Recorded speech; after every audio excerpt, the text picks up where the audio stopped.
Welcome back to live streaming coverage of the Goldline U.S. Open Contender. My name is Jerry Gertz of curlingzone.com, bringing this coverage from Blaine, Minnesota, here during the first event in North America following the shutdown in early March during the pandemic. Obviously, we're still playing under unique times here as the players on the ice are following some pretty significant precautions to prevent the spread. We do have a great game here between Nigeria's Harold Woods and Nick Connolly of the United States. An interesting matchup for sure. The Nigerian curling team, a number of the players are live in the United States. So for them, this is not about traveling internationally, but curling a little bit closer to home. We are here first end into skip stones. The Nigerians throwing red stones. The United States, Nick Connolly with yellow.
We're down to skip stones here in the first end.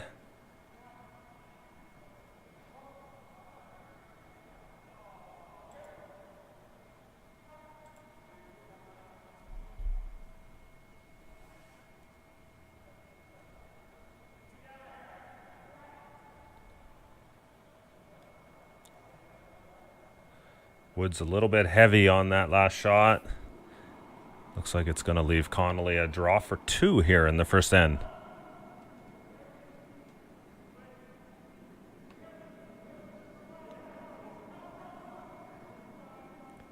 We're not totally sure if that other yellow one is on the rings in the top there yet, but we will find out once the end completes.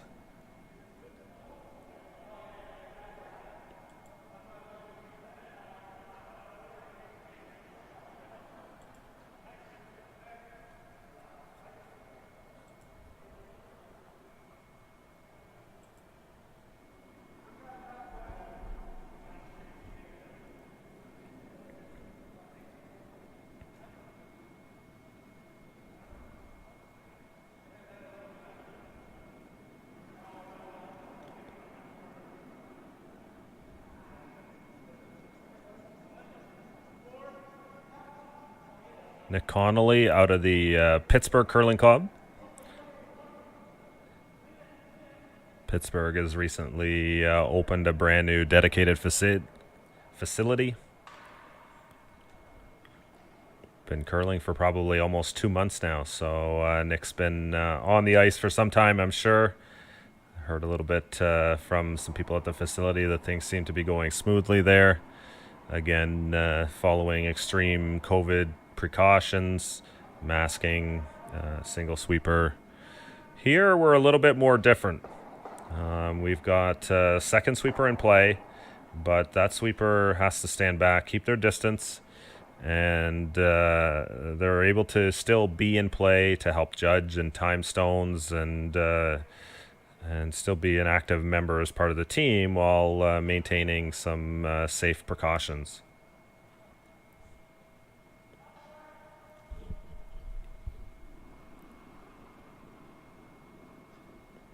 So that was 3 in the first end.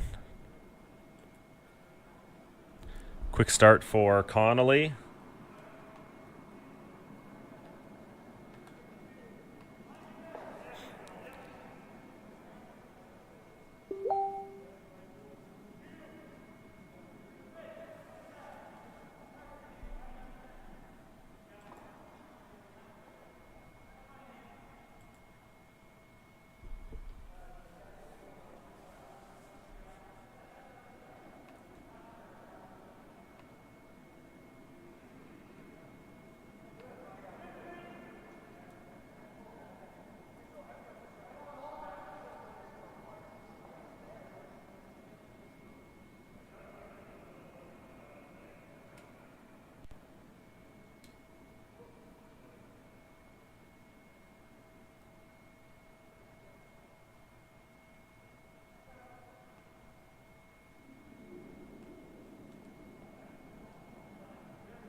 For the Connolly side, we have Nathan Perry throwing lead stones, Tim Hodek throwing second, Kyle Kakala at third, and Nick Connolly is skip and throwing last stones.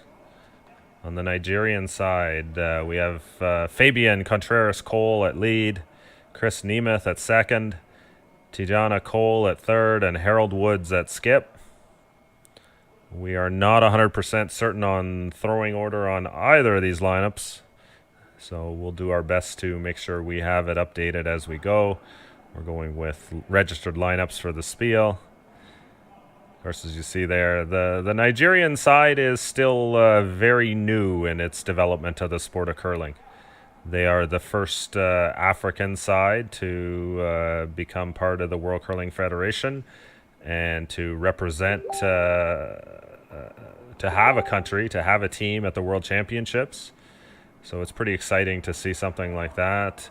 And I know that there's been a lot of work being done to try and get the first ice facility in Africa as well. And a bunch of media and information being put out. We'll check into an interview I know that was done earlier this summer, where there's a lot of discussion talking about trying to get curling off the ground in Africa.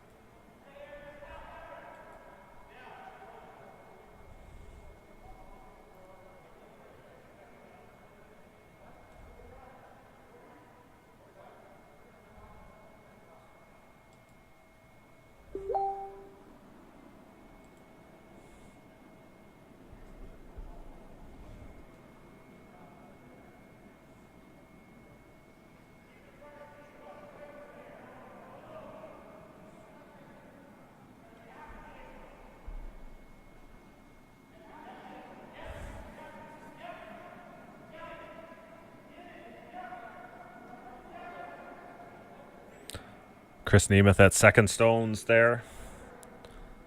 Looking for a draw around the center guard.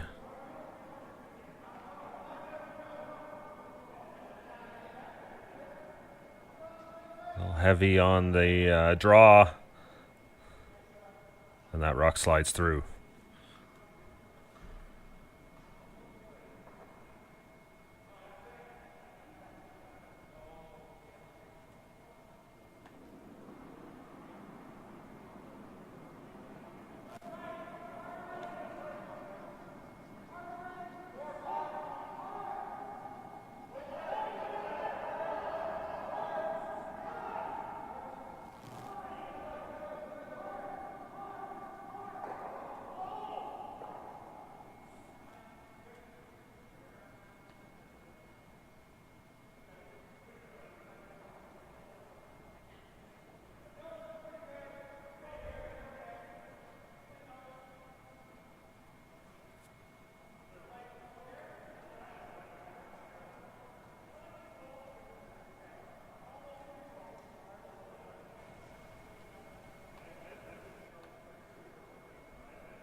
Looks a little heavy on the draw here. Slides another one deep around the middle.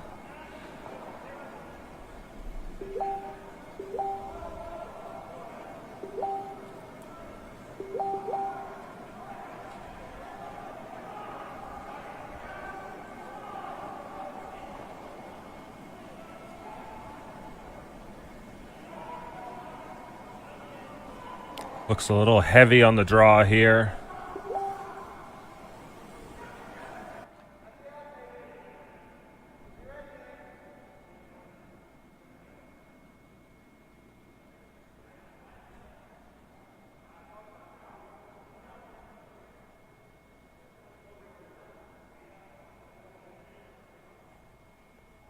Both teams struggling a little bit with draw weight around the middle. That one does stay in the back 12 foot.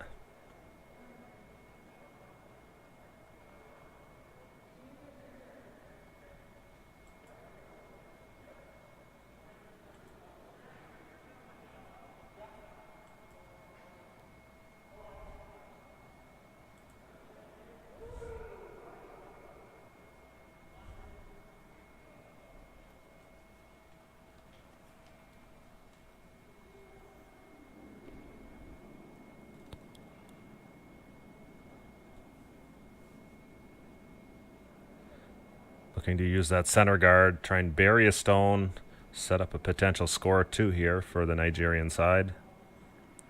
This rock way out wide. Sweeper's just waiting on it. Wait's better, but unfortunately they just have to wait for the curl, and it comes up a little bit short here.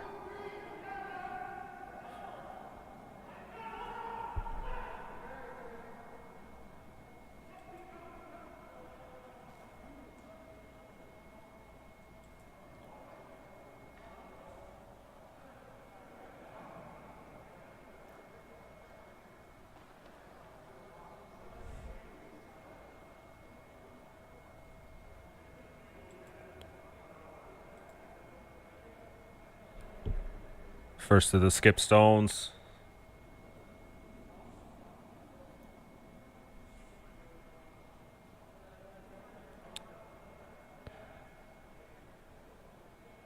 Connolly, left-handed.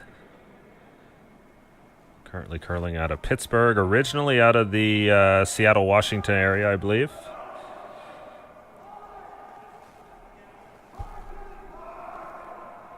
And this rock is really going as well. Lots of curl here. Looks like this one's going to wreck on that center guard. And leaves the door open here still for the Nigerian side.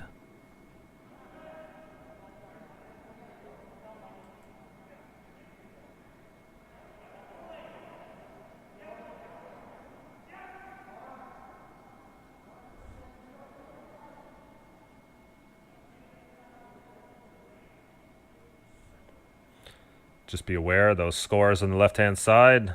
It's into the second for our game here. The other game looks like it's already into the third end. Pardon that first end counter on the top there.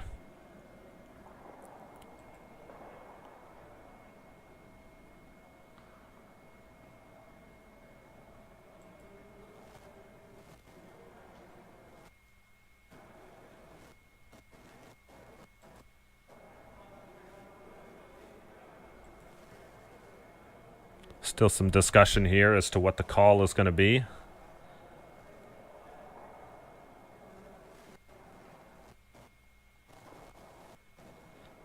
Not very big of a port in the middle there on either side.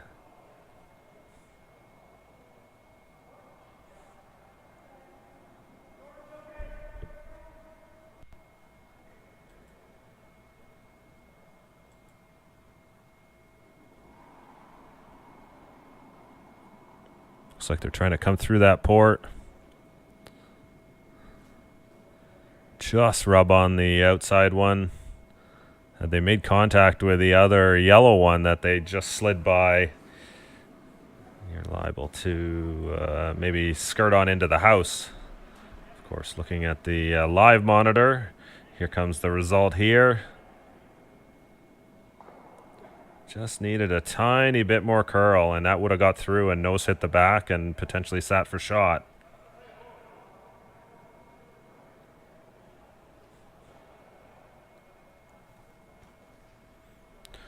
So Nick Connolly's just going to call for the draw here, try and go top 12, kind of act as a guard, block off that draw path.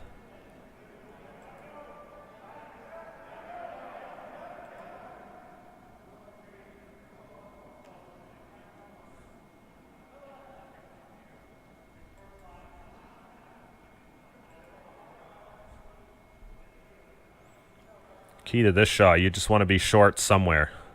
Anywhere biting top 8 up to just over the hog line that gets in the way of that path is perfect.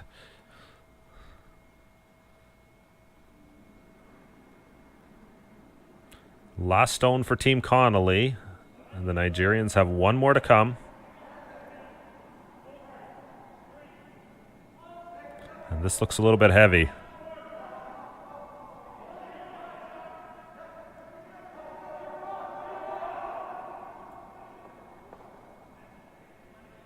Weight ended up being okay, but line was a little bit tight. I think the weight might have been exactly to the spot, and the sweeper's a little hesitant to sweep it. Caused it to over curl, wrecked on the guard, and it actually opened up the door here for Nigeria's Harold Woods to make a hit on the back one or a draw in to try and score here. Hard to tell for sure if the nose hit on the back would score, though he does have a lot of room here to make a draw. If he can find that port and slide it fully into the 8-foot.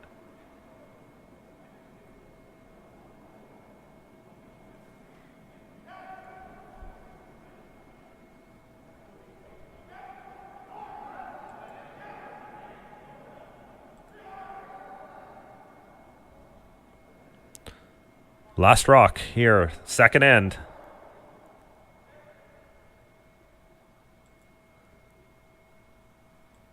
Nigeria's Harold Woods looking for a draw into the 8-foot to score a single point.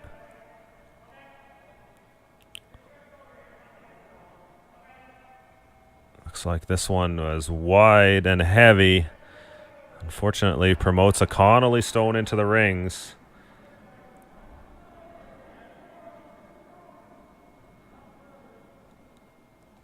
Again, a little ahead of you on the commentary here. I'll get the hang of this, everyone. Try not to sell out the story before it shows in front of you. That rock. Oh, tough shot. These guys are learning, and every country has had to start from somewhere. And I love the enthusiasm of the Nigerian players and the country. They do have a win under their belt in mixed doubles internationally, and that was at the World Championships in 2019. So we're really starting to see this sport grow and evolve, and it's exciting to see what's all come out of it.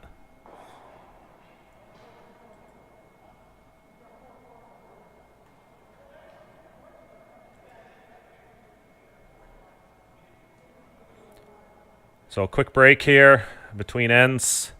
A little spin of the Goldline promotional banner, and we'll come back with an interview with the Nigerian Curling Federation. A little bit of discussion around the promotion of curling in Nigeria and their goals to build a curling club.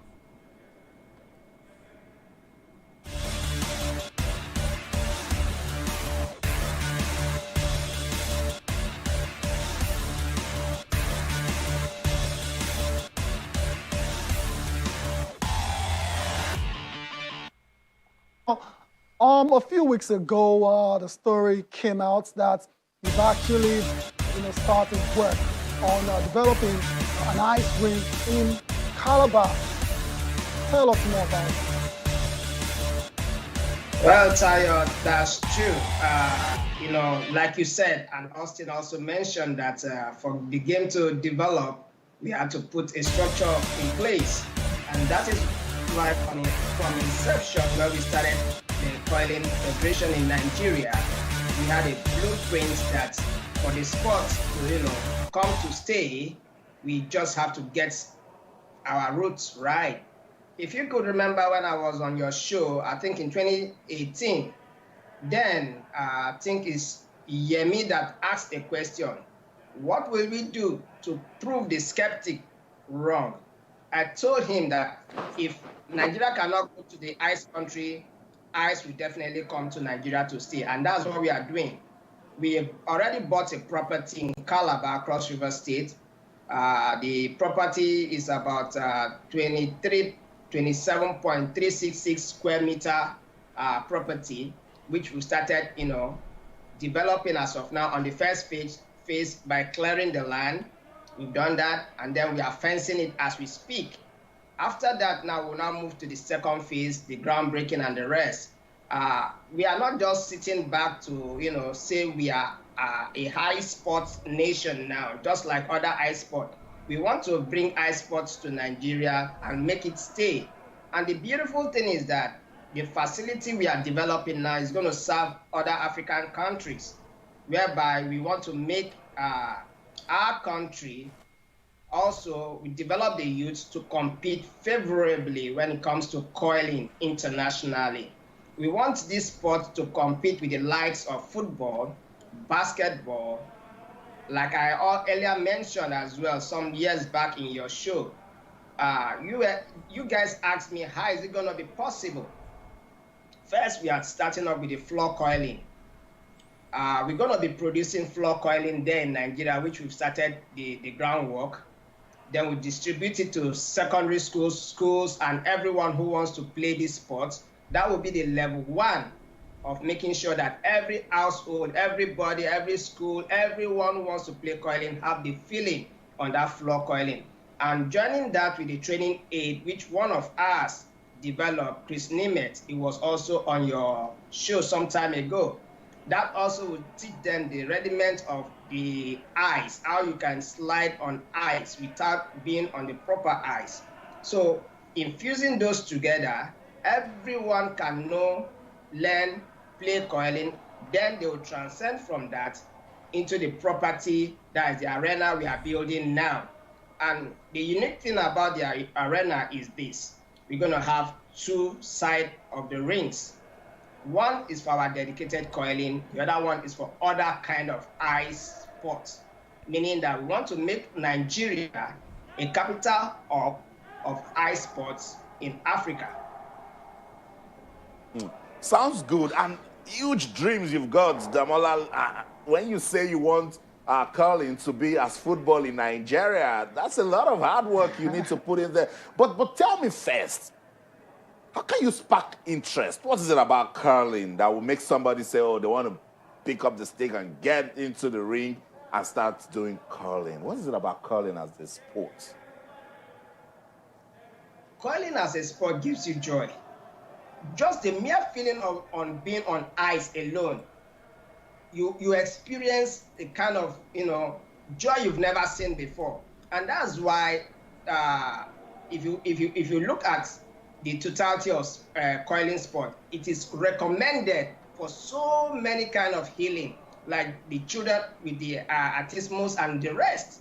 If they play curling, definitely to pull them out of those kind of situation they are in. So curling is very unique on its own. When you talk about the medical benefit of curling, now coming to the entertainment aspect, have you ever seen somebody going through the narrow way to take out a stone?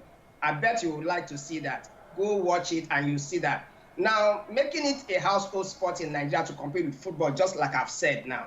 I think you saw the last clinicals we did in Nigeria. The kids were just asking for us to keep coming, please. You understand? That is why we took it upon ourselves to say we will start producing those floor curling to distribute to school. Again, just like in this particular situation, the whole world is finding themselves. You take your floor curling at home, you can play with your kids. So I think the sport is very unique on its own. Very, very unique. Indeed, and we it are is. working towards that as well. We are going to the Olympics soon. We are on our path to the Olympics. Yeah. I love the plans. I love everything you put in place. But first we must beat COVID-19. And that's why I wanted to ask him what are the plans post-COVID-19 to keep the sport relevant. Very important. And he mentioned going to the Olympics as well. So obviously they'll be trying to qualify for the Olympics. That's right. So Damola, post-COVID-19 plans for curling. Of course, Tayo and Austin, our post-COVID-19 plan, we have 3 championships coming up now, apart from the facility we are developing.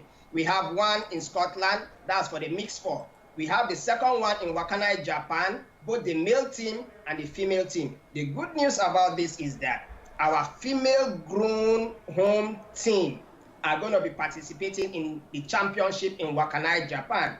I think initially we had 3. We had to up the game with one that's going to be a reserve. We have Ibizo Wamat, we have Alimat Buhari, we have Aniobu Amarachi, and Deborah Alemeton, who are the 4 home-based team groomed from Nigerian soil that will be stepping on ice for the first time. And these are the kind of things we want to do, projecting the home fronts, then transcending them into the international stage. And aside from this championship in Wakkanai, Japan, we also have one coming up in Istanbul, Turkey for the mixed 2. The favorite, you all know, TJ Cole and Suzy Cole are going to also continue on the quest in acquiring points towards our dream of Winter Olympic 2022. So our post-COVID plan are very, very packed up. Thank you so much, Damola Daniel. I love the vibes you're giving as regards curling. All the best. Stay focused. Keep winning. We'll continue to monitor your progress. Thank you. Thank you, guys, and stay safe. And Nigerians, we love you.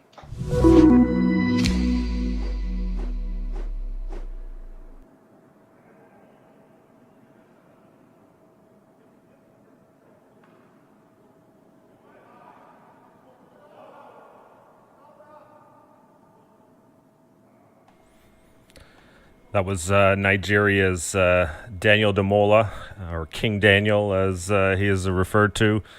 I know they've been working on trying to build a curling club in Africa, and it's really exciting to see the progress. I know the Nigerian team has been competing at the Pacific Asia Championships, and that was the plan this season, to continue doing that. Obviously, that among many events canceled this season. And so they'll continue their development through events like this, the Goldline U.S. Open Contender. Many of the guys reside in the United States, so the opportunity to access good competition is there for the team. So it's exciting to see the opportunity, and they've been working to fundraise to try and build a new facility, and hopefully we'll see some improvement as the years go on. We certainly remember seeing a number of countries that are now in contention at the World Championships that started out very much like this. The Koreans, the Japanese, the Chinese, all were countries that took time to develop into the sport, along with many of the European nations. And of course, in North America, we've got Brazil, Guyana, Mexico, and so many other countries joining our sport. That's really the exciting thing about seeing this happen, and seeing some new faces on the ice, some new countries, and we wish them the best. And I look forward to the day I can curl in Nigeria.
Last rock here at the third end. Harold Woods with the, looks like a hit and roll opportunity here. Chance for 2, looks like.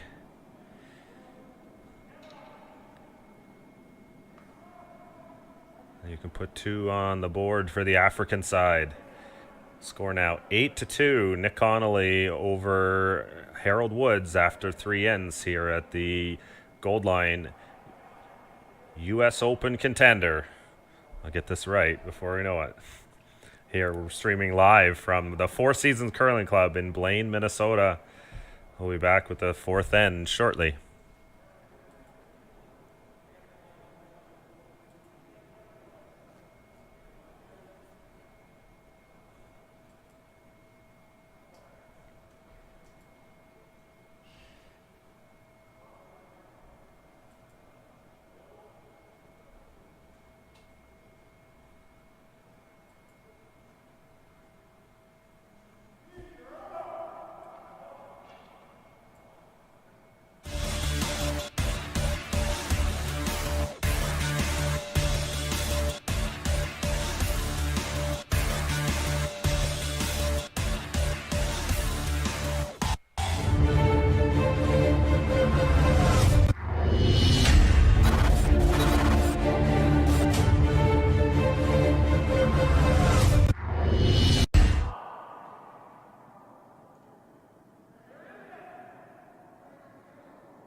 Team Connolly looking to split the rings here.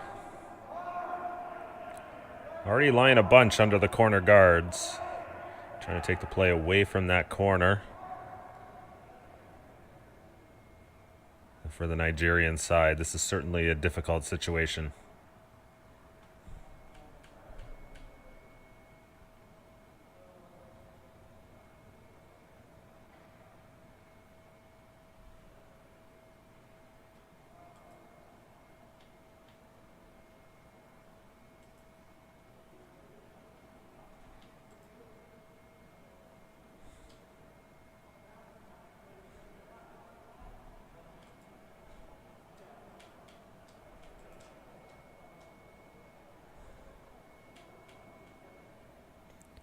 Team having a group discussion.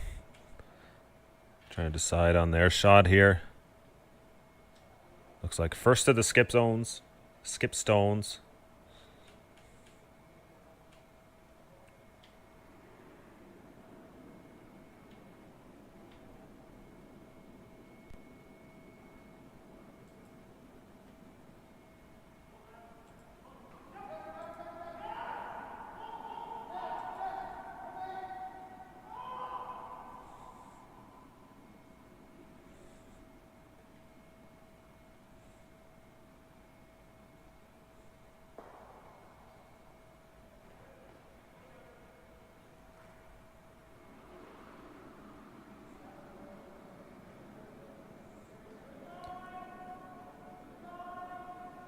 Harold Woods with his first of the fourth end here.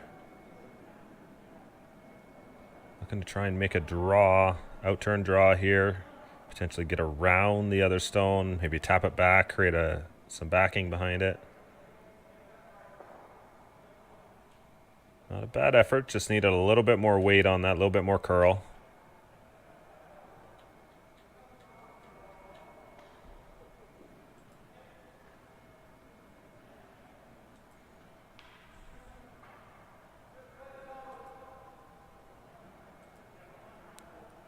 Connolly going here with peel weight, it looks like. At the end of the day, they just want to make this stone go away.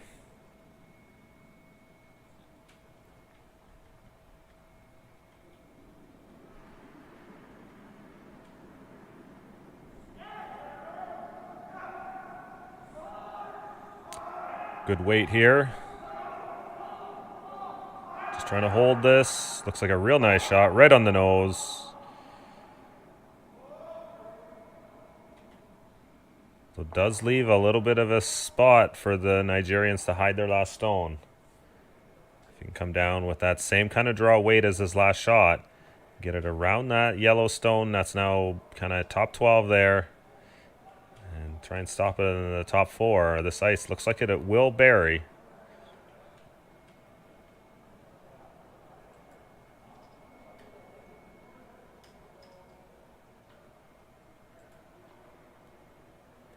Looks like the Nigerians are opting to hit the top stone.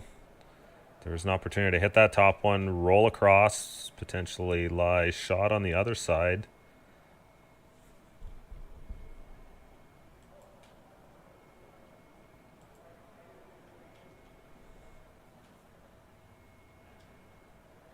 You can tell he doesn't like this already.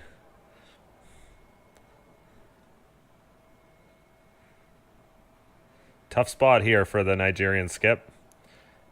Harold Woods throws last stones here. Trying for the big weight hit. Not quite on line where he wants to be. And that one will sail on through. Leaving looks like a draw for 5 for Team Connolly.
Sweepers bring that in, and that will be 5.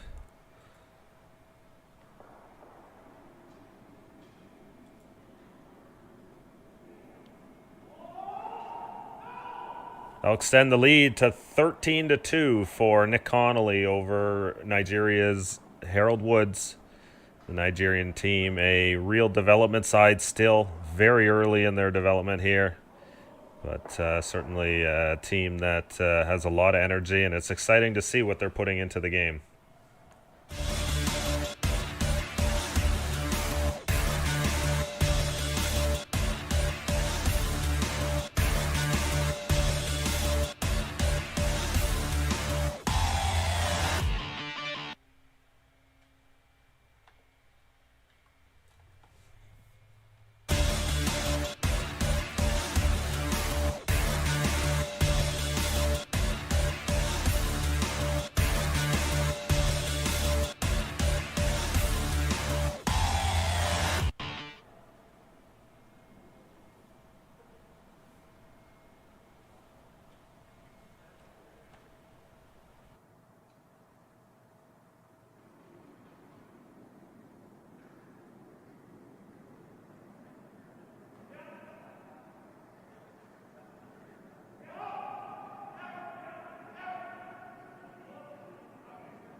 Connolly, first of the skipstones here in the 5th end. Looking to use those corner guards, draw one around.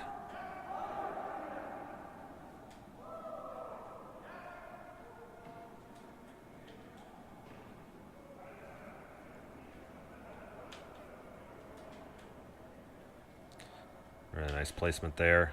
Harold Woods looking to follow down.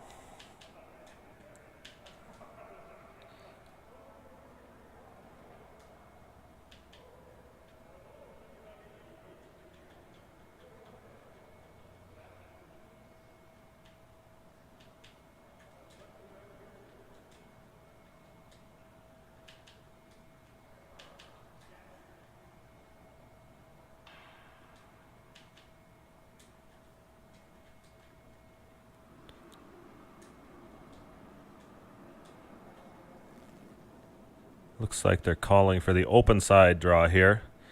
Sorry, yeah, last stone here. Nigerian side with hammer. No need to go around the corner, obviously. Hoping this one's going to stop.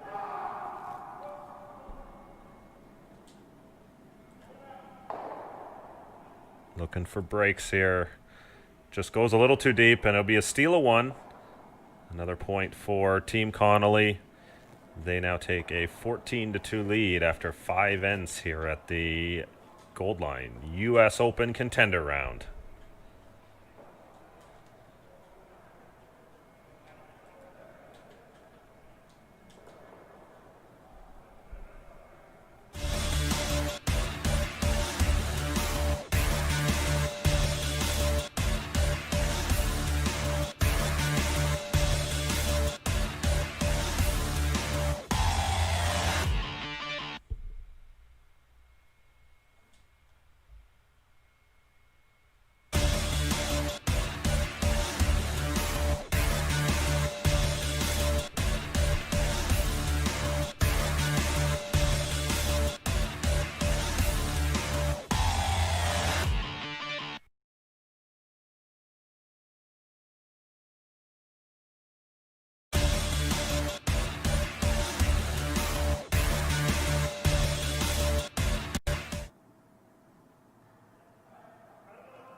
Down to last 2 stones here in the 7th end. Sorry, 6th end.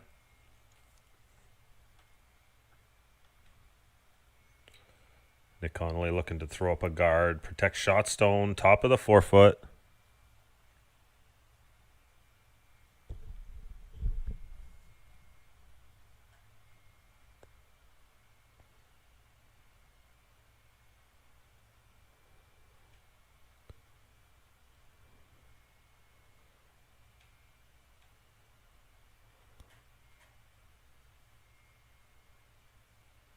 Does the job, just getting it over the hog line.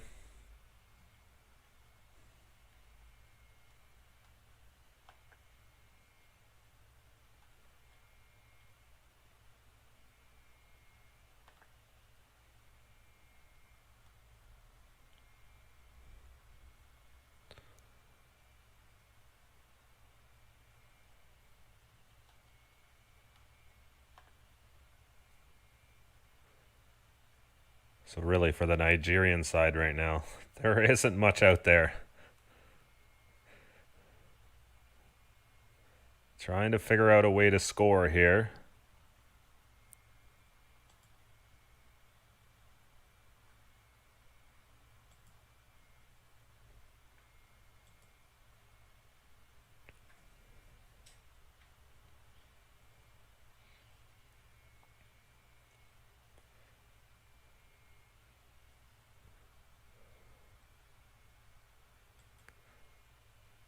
Looks like Harold's just going to throw the draw here.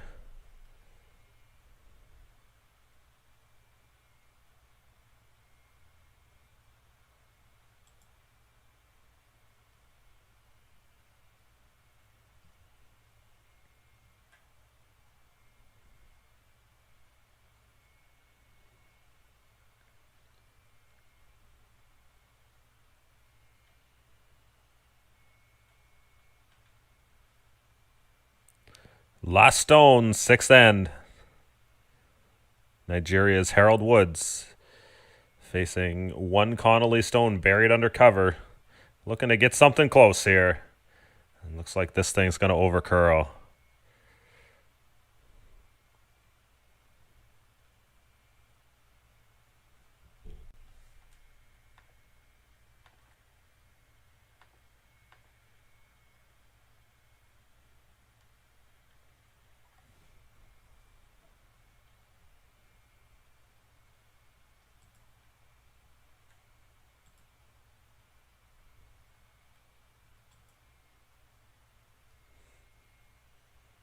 No handshakes yet. Looks like we're going to play a 7th end here. Certainly the case for a development team like the Nigerian side. They're looking to get on the ice every chance they can get. And for the Connolly guys, I'm sure they don't mind a little extra ice time at the same time as well. First game of the year. Good chance to get a feel for the ice and new teammates as well.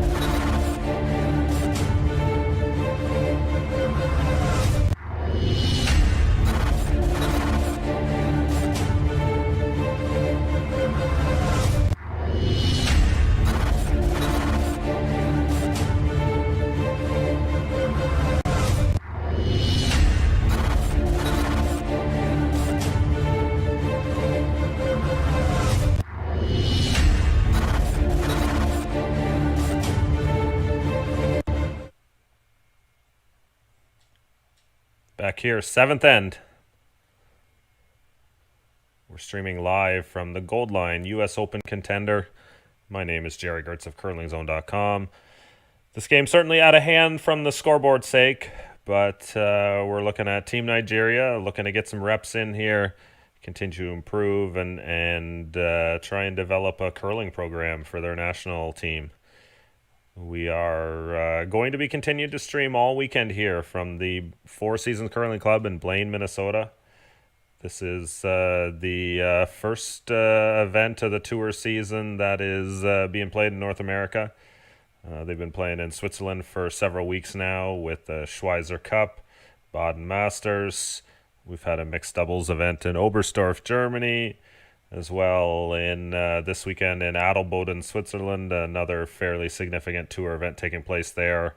Peter de Cruz, Yannick Schwaller, Jaap Van Dorp, a number of Europe's top teams are playing, as well as Silvana Tiranzoni, who played Yannick Schwaller early this morning and had a tight battle right down to the end that Schwaller managed to sneak out.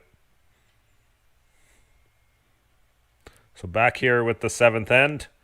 We'll be back again at 6:30 Central Time, 7:30 Eastern. It'll be Rachel Workin out of North Dakota taking on Megan Thompson's team. And Megan's team is one of these new teams on the tour. Don't know much about them, but they're a team from the south, I believe in the Carolinas or the Atlanta area. Exciting to see some new faces on the ice, and great to see teams like that take a chance.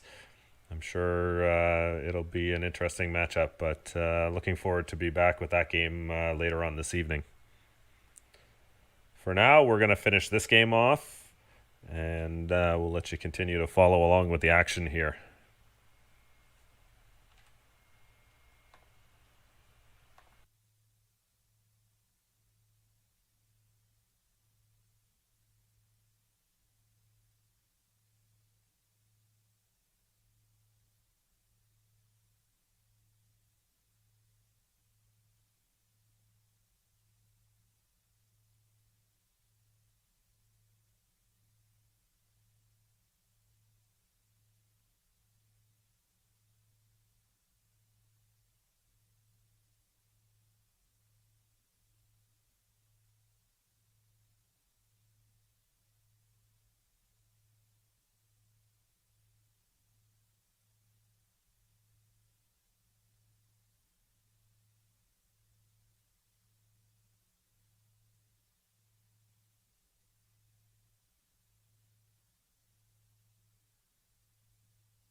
Getting down to the last couple of rocks here in the 7th end.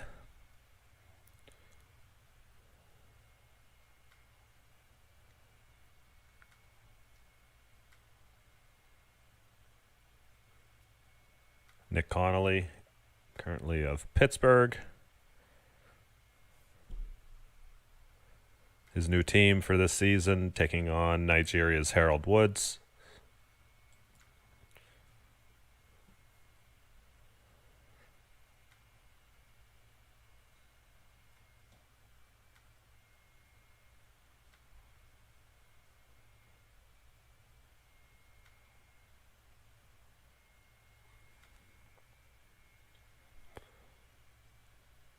Game 1 of the Goldline U.S. Open Contender. This is fairly typical, maybe not to this degree, but teams do tend to play out a little bit longer early in games to get a feel for the ice in the first game of a tournament. First game of the season for both of these teams. Connolly with the draw around the corner there. He's going to leave. Last shot here to Harold Woods in the 7th end. Needs a good piece of the 8-foot to score a single point here.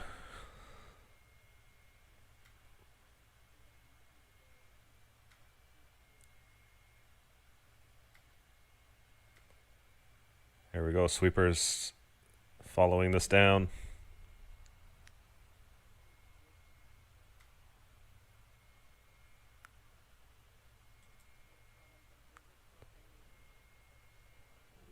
Looking pretty good. And there it is. A single point for Nigeria here in the 7th end. They add one to the board. That makes it a 15-3 final here at the Goldline U.S. Open Contender. We will be back at 6:30 Central Time, 7:30 Eastern with the first women's game that we'll be covering. We've got Rachel Workin of North Dakota taking on Megan Thompson. I believe they are out of North Carolina. Looking forward to bringing you some coverage here from that game. Until then, we're going to take a short break, and we'll be back soon. Until then, everyone, take care.